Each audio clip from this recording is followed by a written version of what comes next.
আজি পবিত্ৰ মেডাম মেফি আৰু এই পবিত্ৰ দিনটোতে বৰ অসমৰ ভেটি গৰুতা আমাৰ সকলোৰে পৰম পূজনীয় স্বৰ্গদেউ চাওলুং চুকাফাৰ এটা সুন্দৰ প্ৰতিমূৰ্তি আমি গুৱাহাটীৰ মেডাম মেফি ক্ষেত্ৰত নটবমাত উদ্বোধন কৰিছোঁ।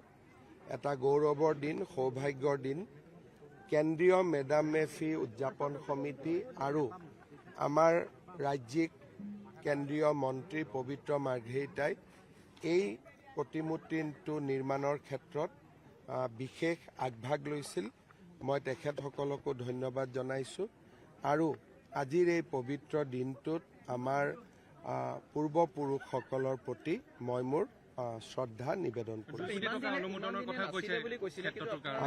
গুৱাহাটীত এটা সম্পূৰ্ণ অৱয়ৱৰ যিধৰণে আমি চুকাফাৰ প্ৰতিমূৰ্তি উজনি অসমত দেখা পাওঁ, গুৱাহাটীত নিশ্চিতভাৱে এটা অভাৱ আছিলে আৰু আজি সেই অভাৱটো দূৰ হ'ল আৰু মই ভাবোঁ যে অন্তত গুৱাহাটীলৈ আহি যিসকলে স্বৰ্গদেউ চাওলুং চুকাফাক শ্ৰদ্ধা জনাব খোজে তেওঁলোকে এতিয়াৰ পৰা এই ক্ষেত্ৰখনলৈ আহি সেই সুবিধা গ্ৰহণ কৰিব পাৰে।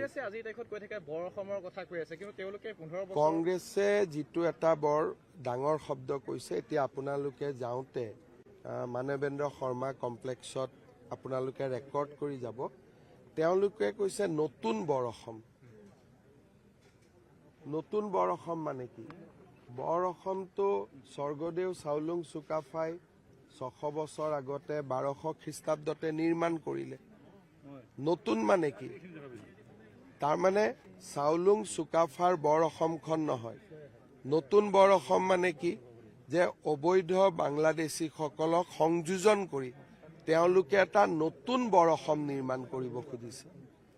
মই আজি ইমান দিনে দেখা নাছিলোঁ। আজি ইয়ালৈকে আহোঁতে ফট কৰি ৱালখনলৈকে মোৰ দেৱাল লিখনটোলৈকে চকু গ'ল আৰু ইমান এটা ডেঞ্জাৰাছ ৱাল লিখন লিখি থৈ দিছে, আপোনালোকৰ কাৰো চকুত পৰা নাই। এইটোৱে ডাঙৰ কথা। বৰ অসম নহয়, নতুন বৰ অসম। মোৰ যদি ভুল হোৱা নাই এতিয়া আপোনালোকে গৈ চাব পাৰিব। এইটো এটা কিমান ডাঙৰ কথা। নতুন বৰ অসম মানে কি? যে যিসকল বিদেশী সোমালে, বাংলাদেশী সোমালে, তেওঁলোকক লৈ আজিৰ পৰা বৰ অসম এখন হ'ব। কিন্তু আমাৰ বৰ অসমখন হ'ল 600 বছৰ আগতে স্বৰ্গদেউ চাওলুং চুকাফাই নিৰ্মাণ কৰি থৈ যোৱা বৰ অসম। গতিকে মই কংগ্ৰেছক মই অনুৰোধ জনাম, এই নতুন বৰ অসমখনৰ কনচেপ্টটো কি তেওঁলোকে আমাক বুজাই দিয়ক। এতিয়া প্ৰথম কথা যে এই মই আজি মেডাম মেফি দিনটোত ৰাজনৈতিক কথা ক'ব খোজা নাই আৰু বিশেষকৈ ইয়াৰ পৰা মই ক'ব খোজা নাই। খালি মই এটাই কথা বুজো যে আমাক লাগে স্বৰ্গদেউ চাওলুং চুকাফাই নিৰ্মাণ কৰি যোৱা বৰ অসম।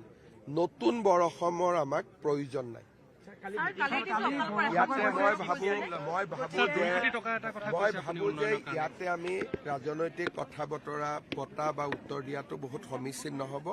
দিনটো মোৰ কেইবাটাও অনুষ্ঠান আছে, দিনটোত মোক 5-6 বাৰ লগ পাব।